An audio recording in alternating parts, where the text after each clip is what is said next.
ॐ अज्ञानतिमिरान्धस्य ज्ञानाञ्जनशलाकया चक्षुरुन्मिलितं येन तस्मै श्रीगुरवे नमः। वाञ्छाकल्पतरुभ्यश्च कृपा सिन्धुभ्येव च पतितानां पावनेभ्यो वैष्णवेभ्यो नमो नमः। नमो महावदन्याय कृष्णप्रेमप्रदायते कृष्णाय कृष्णचैतन्य नाम्ने गौरत्विषे नमः। हे कृष्ण करुणा सिन्धो दीनबन्धो जगत्पते गोपेश गोपिकाकान्त राधाकान्त नमोस्तुते। तप्त कांचन गौरांगी राधे वृंदावनेश्वरी वृषभानुसुते देवी प्रणमामि हरिप्रिये।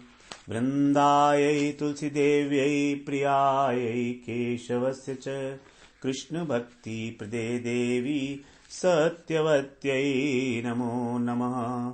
श्रीकृष्ण चैतन्य प्रभो नित्यानंद श्री अद्वैत गदाधर शिवासादि गौरभक्त वृंद। हरे कृष्ण कृष्ण कृष्ण हरे हरे, हरे राम राम राम हरे हरे। हरे कृष्णा।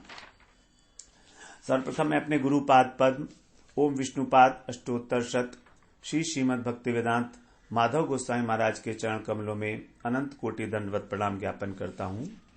हम लोग श्रीमद् भगवद गीता के 10वें अध्याय का श्रवण कर रहे हैं, जिसमें आज हमारा 39वां श्लोक स्टार्ट होगा, जिसमें भगवान अब अपनी विभूतियों को उपसंहार करते हुए यहां पर बता रहे हैं।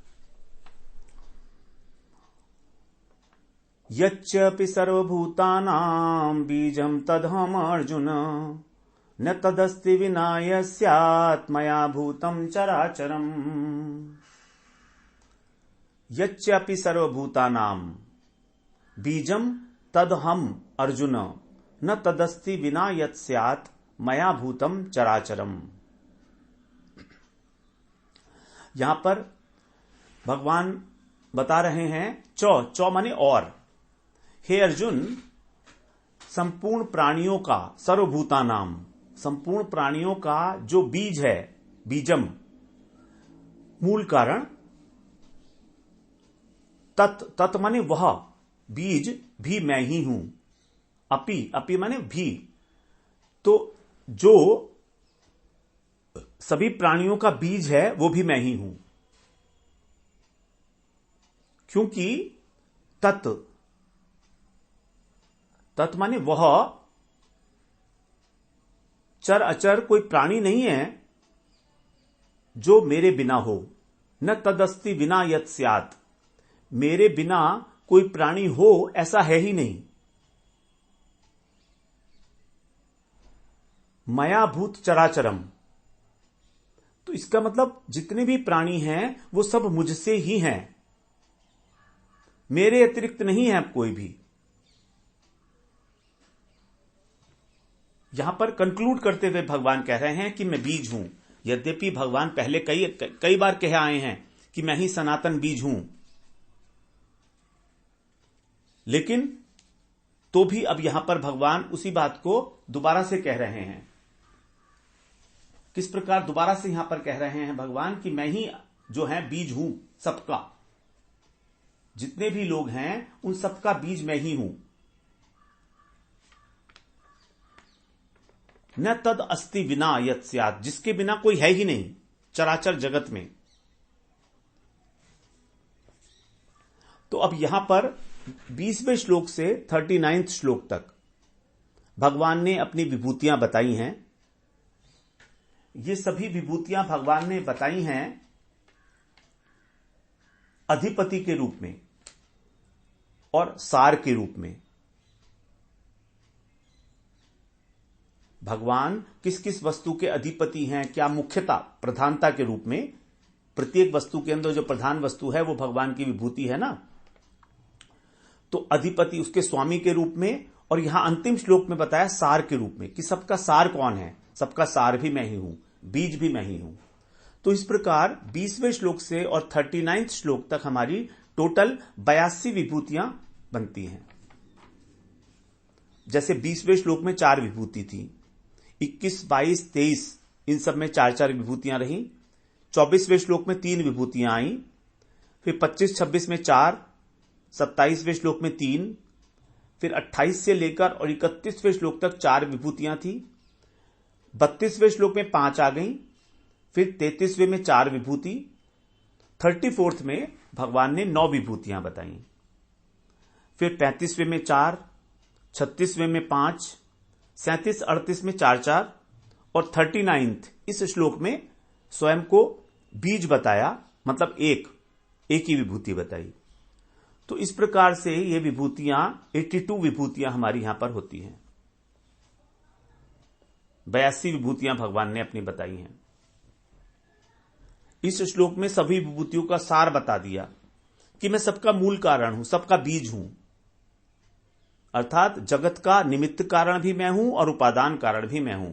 मतलब निमित्त कारण संसार को बनाने वाला, और संसार रूप में जो बना है वो उपादान है ना। तो भगवान ही संसार के रूप में बने हैं और भगवान ही संसार को बनाने वाले हैं। तो बन भी वही रहे हैं और बना भी वही रहे हैं। हमें ऐसा समझना पड़ेगा यहां पर। तो सभी प्राणियों का बीज कहने का तात्पर्य है जड़ प्रकृति से है यहां पर, क्योंकि श्रुतियों में प्रकृति को भी बीज कहा गया है। एकम बीजम बहुधा यह करोति। एकम बीजम जो प्रकृति है वो एक बीज है, बहुधा यह करोति जो उसको अनेक रूपों में परिणित कर देती है। प्रकृति के अंदर जब विकार होता है तब उस विकार के कारण ही तो सारी सृष्टि होती है, तो वही अनेक अनेक रूपों के अंदर प्रकाशित हो जाती है। अब देखिए 7वें अध्याय के 10वें श्लोक में भगवान ने वहां पर स्वयं को सनातन बीज कहा था, और 9वें अध्याय के 18वें श्लोक में कहा अव्यय बीज, और यहां पर केवल कह रहे हैं बीज। क्योंकि संसार की जो उत्पत्ति है वो प्रकृति के माध्यम से होती है, और प्रकृति अव्यय नहीं है। यहां पर बीज का अर्थ है प्रकृति, क्योंकि प्रकृति अव्यय नहीं है, अविनाशी नहीं है प्रकृति।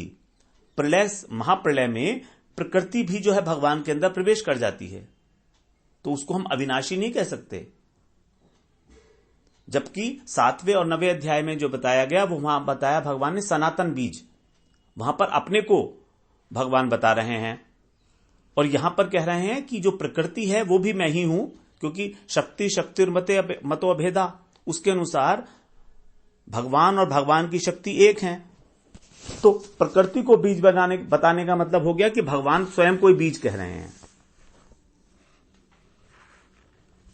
तो संसार में जितनी भी चर अचर स्थावर जंगम जड़ चेतन जो कुछ भी है वो सबकी सत्ता भगवान से है, कोई पृथक सत्ता नहीं किसी की। सारी प्रकृति के अंदर तीनों गुणों का ही कार्य है।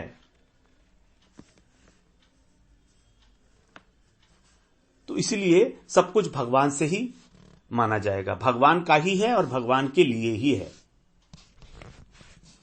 अब इस श्लोक में जो विशेष बात हुई, यहां पर जो 82 विभूतियां हैं उसमें हमें यह नहीं देखना है कि कौन छोटा है और कौन बड़ा है, कौन सा उत्तम है कौन सा अधम है, कौन सा अच्छा माना जाता है कौन सा बुरा माना जाता है, बल्कि अभिप्राय यह है कि हमारे सामने जो भी आए, चाहे व्यक्ति वस्तु परिस्थिति भाव कुछ भी, विचार ज्ञान कुछ भी हो, और हमें उसमें कुछ विलक्षणता दिख रही है, कुछ आश्चर्य दिख रहा है, कुछ अच्छी बात दिख रही है, ध्यान देने योग्य आकर्षण हो रहा है, तो हमारे मन में तुरंत एक विचार उठना चाहिए पैरेलल, कि देखो तो मेरी प्रभु की विभूति का प्रकाश। यहां पर ही तो मेरे प्रभु की विभूति दिखाई दे रही है, भगवान ने जो कहा है। Immediately we should get back to this विभूति, कि कौन सी विभूति है भगवान की, जरा देखें तो भगवान का स्मरण हो गया उस विभूति को देखने के माध्यम से, क्योंकि है तो भगवान की। तो इतने कृपालु हैं भगवान कि अलग अलग प्रकार से जहां जहां भी हमारी दृष्टि जा रही है, जहां जहां भी हमारा मन जा रहा है, उस वहां पर ही भगवान की विभूति देखने से हमने वहां पर भगवान को खड़ा कर दिया। कोई सुंदर वस्तु देखी तो वहां पर भगवान को खड़ा कर दिया। ओहो, ये तो मेरे भगवान ही हैं, उन्हीं का तो प्रकाश है, स्मरण हो गया भगवान का। यही है भगवान की स्मृति, अखंड तैल धारावत, मामनुस्मर युद्ध च। इस प्रकार की स्मृति के द्वारा ही भगवान कह रहे हैं कि तू मेरा स्मरण कर और युद्ध भी कर, तभी युद्ध हो सकता है। प्रोत्साहित कर रहे हैं भगवान हमको कि क्षण भर भी हम उन्हें भूल ना पाए कहीं।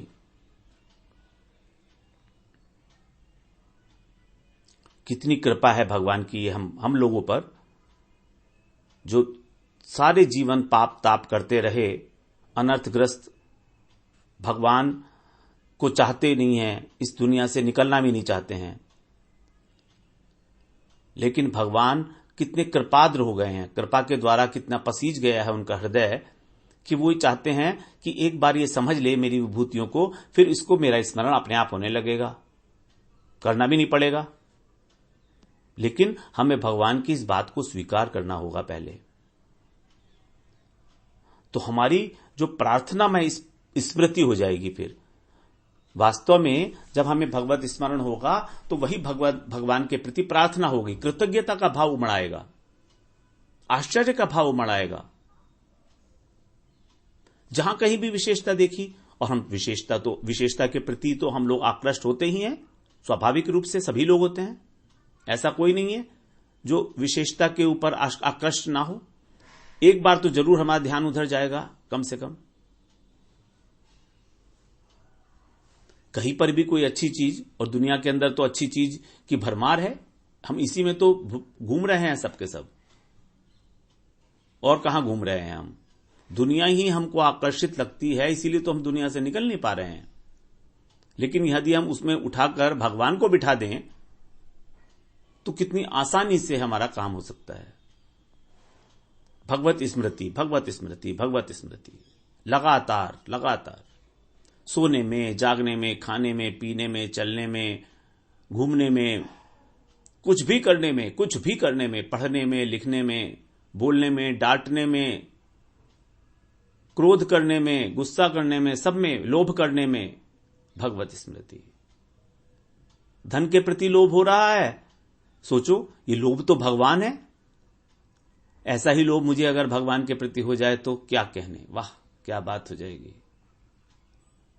सारा पर्पज ही हो गया सर्व हमारा। तो ये लोभ जो अभी तक धन में, स्त्री में हो रहा है, भगवान की ओर हो जाए, बस इतना ही तो है।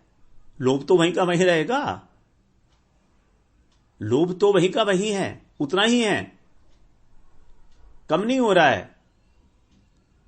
तुलसीदास जी ने रामचरितमानस के अंत में यही तो बोला फिर, काम ही नारी प्यारी जिमी, लोभ ही प्रिय जिमी दाम,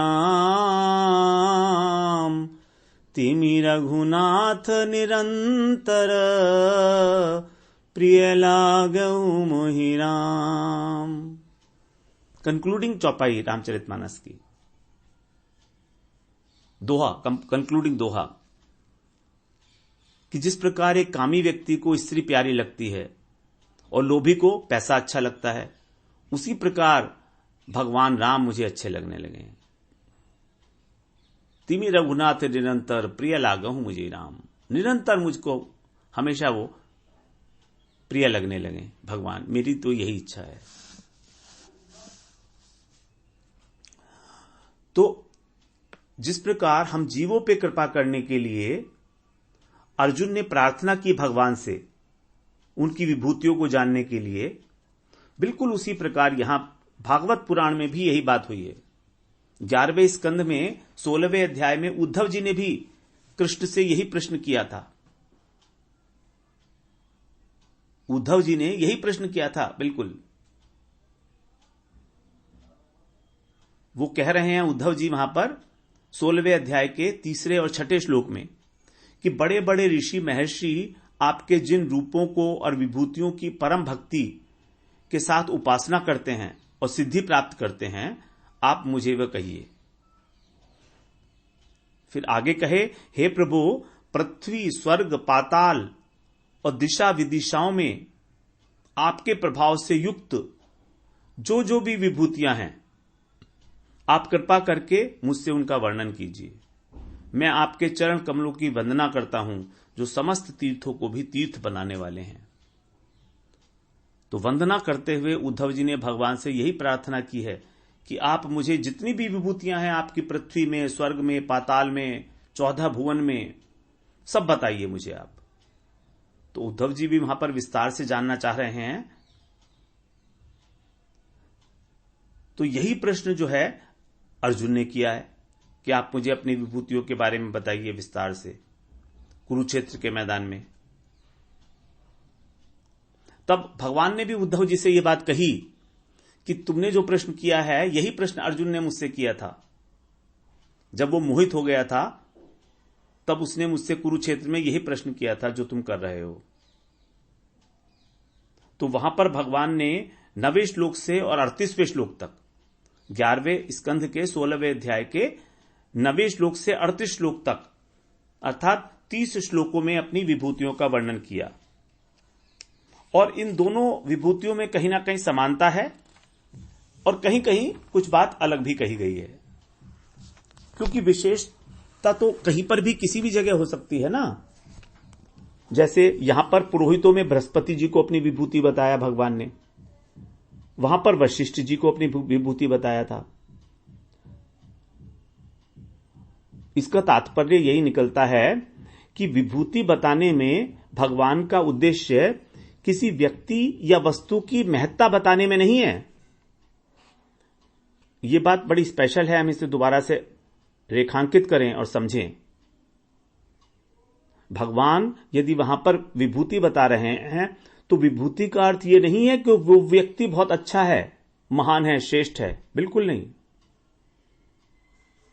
बल्कि उनका उद्देश्य यह है कि उस विभूति के माध्यम से मेरा चिंतन किस प्रकार हो सकता है।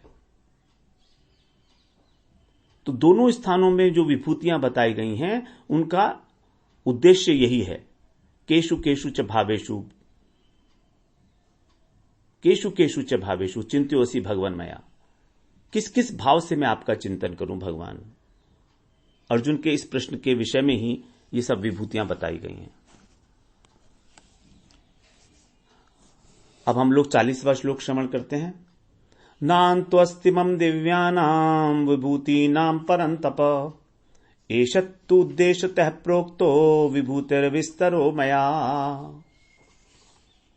हे परंतप अर्जुन, परंतप मतलब दूसरे को तपाने वाले, शत्रुओं को तपाने वाले, मेरी दिव्य विभूतियों का अंत नहीं है।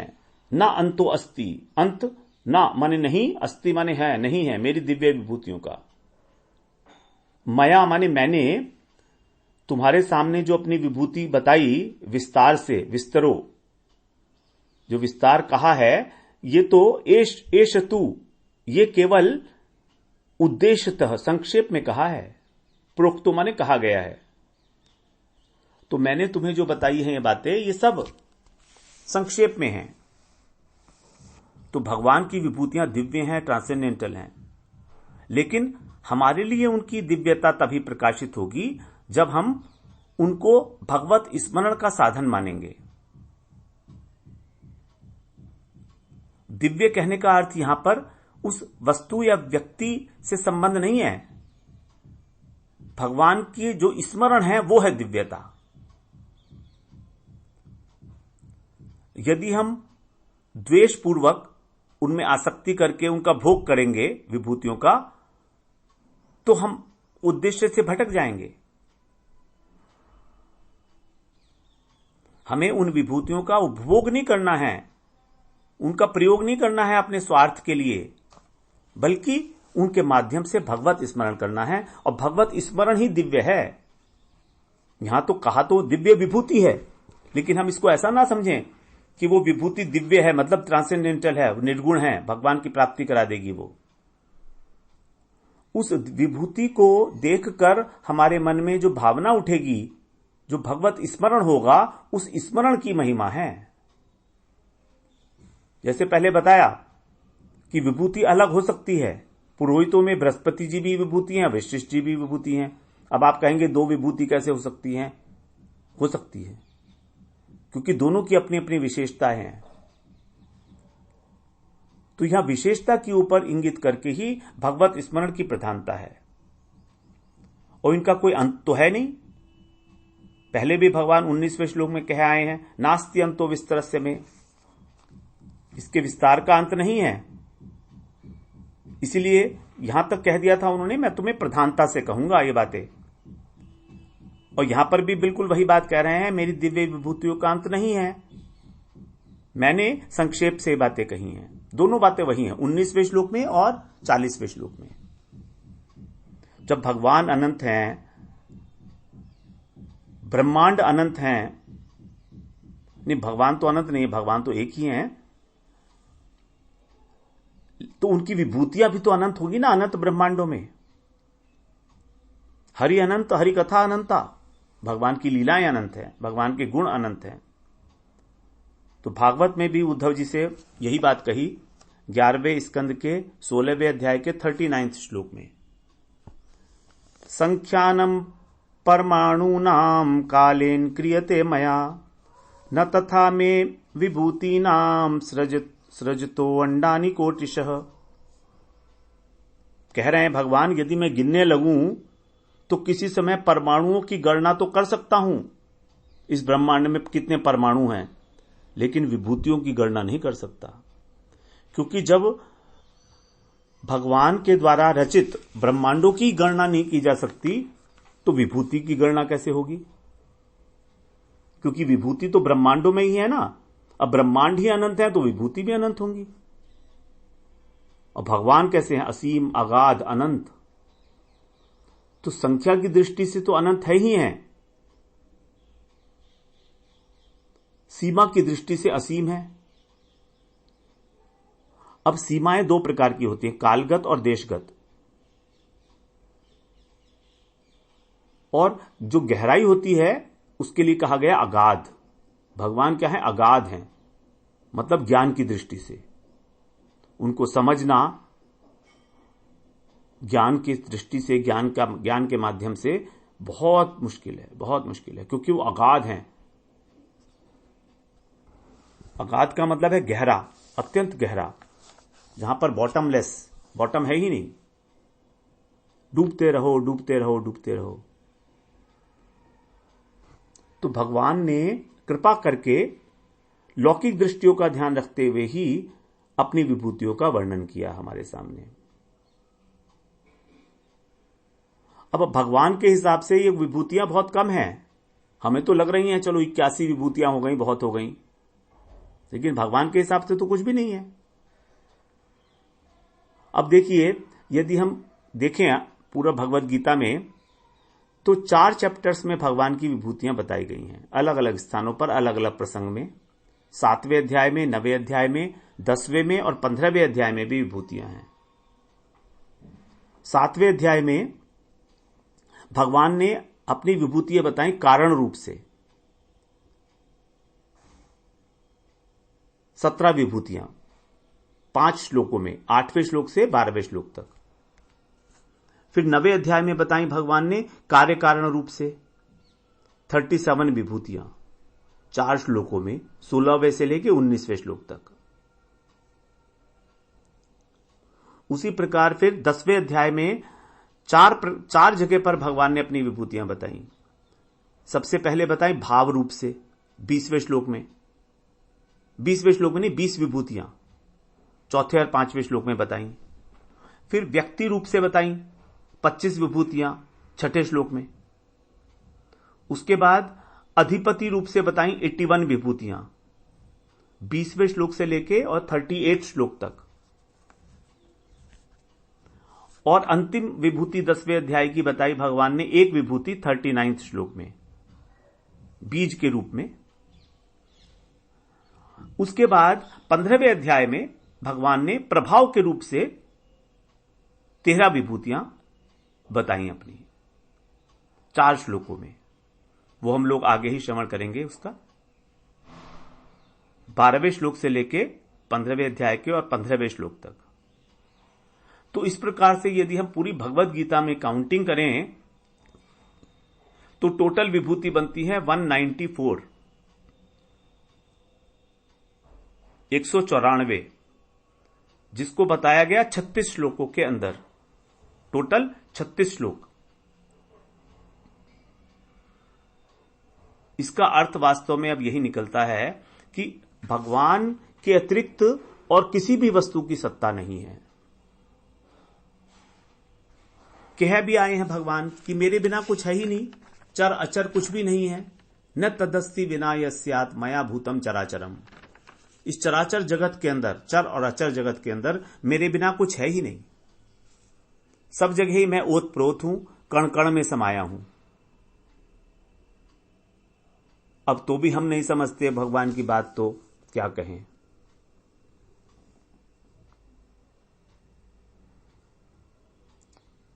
जो कुछ भी हमारा आकर्षण देखा जा रहा है संसार के वस्तुओं की ओर, व्यक्तियों की ओर, उसका कारण है विशेषता।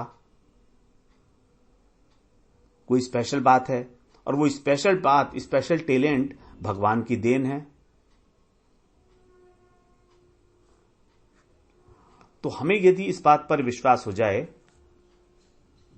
तो संसार की वस्तुएं हमारी भोग बुद्धि का विषय नहीं बनेंगी।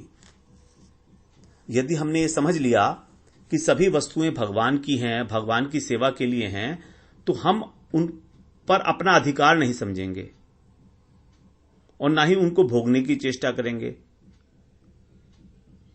बल्कि वो भगवत स्मरण का प्रेरक हो जाएंगी हमारे लिए, भगवान की याद दिलाएंगी। पीपल का वृक्ष देखा, भगवान की याद आई। चंद्रमा को देखा, भगवान की याद आई। जल को देखा, वायु को देखा, अग्नि को, आकाश को, फलों को, वनस्पतियों को, पेड़ों को, सूर्य को, कुछ भी देखा तुरंत भगवान की आ जाएगी कि ये तो भगवान की विभूति है। कामोस्मि भरतर्षभ, कामदेव भी, काम वासना भी भगवान की विभूति है। जो धर्म से अविरुद्ध काम है वो भी भगवान की विभूति है। तो कितनी आसानी के साथ हमारा भगवत स्मरण बनता है। यही है भगवान की इच्छा हमारे से कि हम भगवान का स्मरण करें और फिर जो भी वस्तु है उसको भगवान की सेवा में लगाएं। तो हमारी संसार से आसक्ति भगवत आसक्ति में परिवर्तित हो जाएगी। आसक्ति तो रहेगी वहीं की वहीं, क्योंकि आसक्ति आत्मा की वृत्ति है, स्वभाव है आत्मा का। इच्छा शक्ति चेतन वस्तु के अंदर, चेतन वस्तु में इच्छा शक्ति होगी ही होगी। ये इच्छा शक्ति ही आसक्ति है जो हमें भगवान की प्राप्ति कराएगी। साधन भक्ति का जो अंतिम स्तर है आसक्ति, तो जब ये आसक्ति प्रगाढ़ हो जाएगी हमारी भगवान में, तब यही आसक्ति जो है भाव भक्ति के अंदर परिणित हो जाती है। भाव का अंकुर फूट जाता है और वही भाव प्रगाढ़ होकर प्रेम भक्ति बन जाता है। तो धीरे धीरे जब भगवान में आसक्ति हो जाएगी, तभी हम ये कह पाएंगे कि हम भगवान में आसक्त हो गए, जो भगवान ने 7वें श्लोक के पहले में कहा था, भक्ति योग के षष्ठक के आरंभ में ही, मयि आसक्त मना पार्थ योगम युंजन मदाश्रय। प्रथम श्लोक 7वें अध्याय का, कि मेरा आश्रय लेकर तुम मुझ में आसक्त होकर मेरे भक्ति योग का पालन कर। योगम युंजन, योग में लग जा, मुझ में आसक्त होकर और मेरा आश्रय ले ले। दोनों बातें, भगवान का आश्रय और भगवान में आसक्ति, यही है वास्तविक भक्ति योग। तो इस प्रकार से हम लोगों ने श्रवण किया विभूतियों के विषय में। अब हम 41वां और 42वां श्लोक, 2 श्लोक रह गए हैं। ये हमारा जो अंतिम प्रकरण है, चतुर्थ प्रकरण, जिसको हम लोगों ने बोला योग प्रकरण, उसका हम लोग अगले सत्र में श्रवण करेंगे।